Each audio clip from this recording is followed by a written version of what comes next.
ہمیں شکایت ہے کہ ہم پریشان ہیں، ہم مجبور ہیں، ہم مظلوم ہیں، اللہ ہماری مدد کیوں نہیں کرتا؟ اللہ ضرور آپ کی مدد کرے گا، مگر اللہ نے مدد کا وعدہ ایک شرط کے ساتھ کیا ہے۔ وَكَانَ وَعْدًا عَلَيْنَا وَكَانَ حَقًّا عَلَيْنَا نَصْرُ الْمُؤْمِنِينَ، ہم مومنوں کی مدد کریں گے، ہم ایمان والوں کی مدد کریں گے۔ اِنَّا لَنَنصُرُ رُسُلَنَا وَالَّذِينَ آمَنُوا، ہم اپنے رسولوں کی مدد ضرور کرتے ہیں، ایمان والوں کی مدد ضرور کرتے ہیں۔ ہمارا ایمان کہاں ہے آج؟ آج کتنے مسلمان ہیں جن کو ایمان کا مطلب نہیں معلوم، جن کو توحید کا مطلب نہیں معلوم، ان کی پیشانی کہیں بھی جھک رہی ہے۔ ہزاروں ان کے مشکل کشا ہیں، ہزاروں اپنے سر جھکانے کی جگہیں اور آستانے ہیں ان کے لیے۔ میرے بھائیو، اللہ نے ہماری مدد کا وعدہ کیا ہے توحید کی شرط کے ساتھ، ایمان کی شرط کے ساتھ۔ اگر ہم نے توحید کی دولت کو گنوا دیا، اللہ نے مدد کا وعدہ واپس لے لیا۔ اللہ نے اہل ایمان کی مدد کا وعدہ کیا ہے۔ قرآن مجید کا 18واں پارہ اٹھائیے، سورہ نور کی وہ آیتیں دیکھیے آپ۔ وعد اللہ الذین آمنوا منکم وعملوا الصالحات لیستخلفنہم فی الارض کما استخلف الذین من قبلہم۔ اللہ تبارک و تعالیٰ نے وعدہ کیا ہے کہ اپنے ایمان والے اور نیک عمل کرنے والے بندوں کو خلیفہ بنائے گا، ان کو زمین میں جانشین بنائے گا، کما استخلف الذین من قبلہم، جیسے ان سے پہلے کے لوگوں کو جانشین بنایا۔ وَلَيُمَكِّنَنَّ لَهُمْ دِينَهُمُ الَّذِي ارْتَضَىٰ لَهُمْ، اور اللہ تبارک و تعالیٰ ان کے دین کو دنیا میں غالب کر دے گا۔ وَلَيُبَدِّلَنَّهُمْ مِن بَعْدِ خَوْفِهِمْ أَمْنًا، اور اللہ تبارک و تعالیٰ ان کو دنیا کے اندر امن اور شانتی عطا فرمائے گا۔ اللہ نے وعدہ کیا ہے، لیکن اللہ نے ایک کنڈیشن لگائی۔ کیا کنڈیشن لگائی؟ یعبدوننی لا یشرکون بی شیئا، میرے بندو تم صرف اور صرف میری عبادت کرتے رہنا، میرے ساتھ شرک مت کرنا۔ افسوس کی بات ہے کہ آج اس نبی کے امتی جو دنیا میں توحید کی دعوت دینے کے لیے آئے تھے، اور وہ اسلام جو توحید کا علم بردار ہے، آج اس اسلام کو ماننے کا دعویٰ کرنے والے بہت سارے مسلمان نادانی میں، ان کو معلوم نہیں کہ یہ شرک ہے، وہ شرک کر رہے ہیں۔ ان کو ایسی پٹی پڑھائی گئی کہ یہ شرک نہیں ہے، وہ شرک کر رہے ہیں۔ اور یہ جو امت کے اندر شرک ہو رہا ہے، اس کی پیشن گوئی اللہ کے پیارے نبی صلی اللہ علیہ وسلم نے 1400 سال پہلے ہی کر دی تھی۔ اللہ کے پیارے نبی فرماتے ہیں، ترمذی کی صحیح روایت ہے، لا تقوم الساعۃ حتی تلحق قبائل من امتی بالمشرکین، قیامت اس وقت تک نہیں آئے گی جب تک میری امت کے اندر کچھ لوگ مشرکوں کے ساتھ مل نہیں جائیں گے۔ وَحَتَّى يَعْبُدُ الْأَوْثَانَ، اور میری امت کے اندر بھی بت پرستی ہونے لگے گی، میری امت کے اندر بھی شرک ہونے لگے گا۔ آپ دیکھیں کیسی کیسی بدعقیدگی عوام میں رائج ہے، شرک کے کیسے کیسے مظاہر عوام میں رائج ہیں۔ تو میرے بھائیو، یہ ہماری پہلی ذمہ داری ہے، ہم اپنی توحید کو مضبوط کریں۔ ہم 5 ٹائم کی نماز میں اللہ سے ایک ایگریمنٹ کرتے ہیں، ایاک نعبد و ایاک نستعین، اے اللہ ہم صرف تیری عبادت کرتے ہیں اور تجھ ہی سے مدد چاہتے ہیں، تجھ ہی کو مشکل کشا مانتے ہیں، تجھ ہی کو غوث اعظم مانتے ہیں، تجھ ہی کو دستگیر مانتے ہیں، تیرے ہی سامنے اپنی حاجتیں پیش کرتے ہیں۔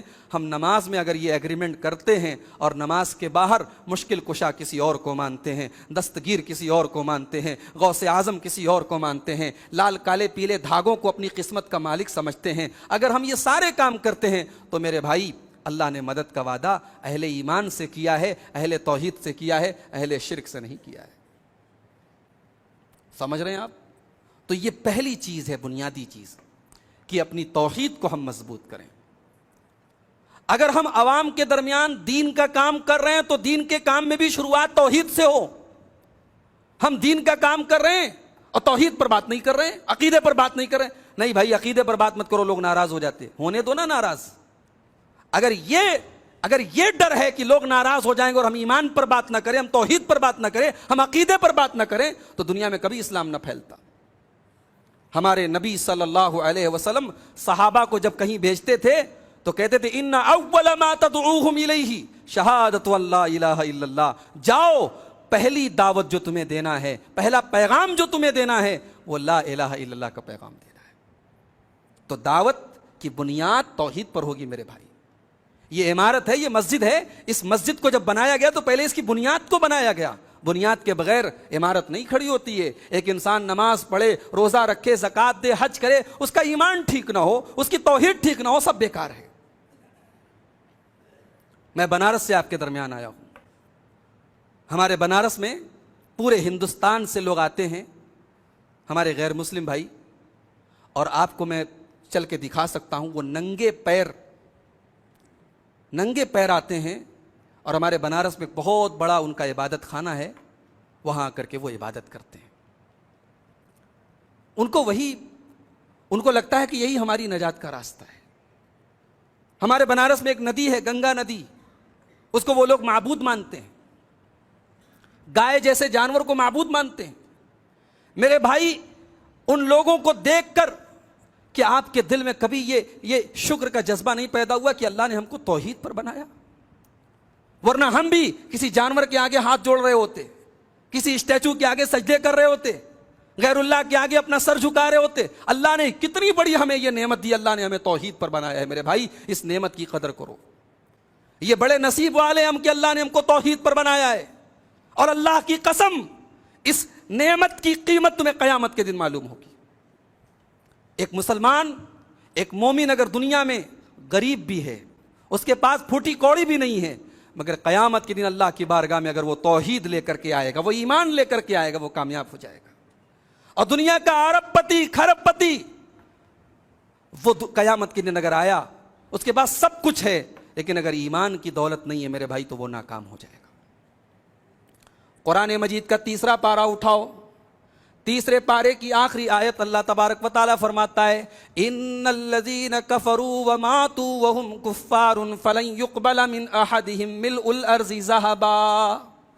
جو لوگ دنیا سے چلے گئے، ایمان کے بغیر چلے گئے، کفر کے اوپر چلے گئے، شرک کے اوپر چلے گئے، کل قیامت کے دن جب وہ اللہ کی بارگاہ میں جائیں گے اور زمین بھر کے سونا دے کر کے اپنے آپ کو اللہ کے عذاب سے بچانے کی کوشش کریں گے، اللہ فرماتا ہے ما تقبل من احدہم، زمین بھر کے سونا دے کر کے بھی وہ اپنے آپ کو اللہ کے عذاب سے نہیں بچا پائیں گے، کیونکہ تمہارے پاس سب کچھ ہے مگر توحید نہیں ہے۔ تو یہ پہلی چیز ہے، توحید کو مضبوط کریں۔ دوسری چیز، ہمیں یہ شکایت ہے کہ ہم پریشان ہیں، ہمارے حالات بڑے خراب ہیں، اللہ کی مدد کیوں نہیں آتی؟ اللہ کی مدد آئے گی۔ اللہ نے کنڈیشن لگائی ہے۔ میں نے آپ کے سامنے ایک آیت پڑھی سورہ خطبہ مسنونہ کے بعد، سورہ محمد کی آیت ہے، یا ایھا الذین آمنوا ان تنصروا اللہ ینصرکم ویثبت اقدامکم۔ اے ایمان والو، جب تم اللہ کی مدد کرو گے تو اللہ تمہاری مدد کرے گا۔ کیا مطلب ہے اللہ کی مدد کرنے کا؟ کیا نعوذ باللہ اللہ ہماری مدد کا محتاج ہے؟ نہیں میرے بھائی، اللہ کو آپ کی مدد کی ضرورت نہیں ہے۔ اللہ تو اتنا بے نیاز ہے، حدیث قدسی میں اللہ تبارک و تعالیٰ کا فرمان ہے، صحیح مسلم کے اندر روایت موجود ہے، اللہ تعالیٰ کہتا ہے کہ ساری کائنات کے جتنے انسان ہیں، جتنے جنات ہیں، سب مل کر کے میری عبادت کریں، سب نیک ہو جائیں، سب متقی ہو جائیں، ما زاد فی ملکی شیئا، تو میری حکومت میں کوئی بڑھوتری ہونے والی نہیں ہے، اور سب مل کر کے میرے نافرمان ہو جائیں تو میری حکومت میں کوئی کمی آنے والی نہیں۔ اللہ غنی ہے، اللہ بے نیاز ہے میرے بھائی۔ تو اللہ کی مدد کا مطلب یہ ہے کہ ہم اللہ کے دین کو فالو کریں، اللہ کے دین پر چلیں،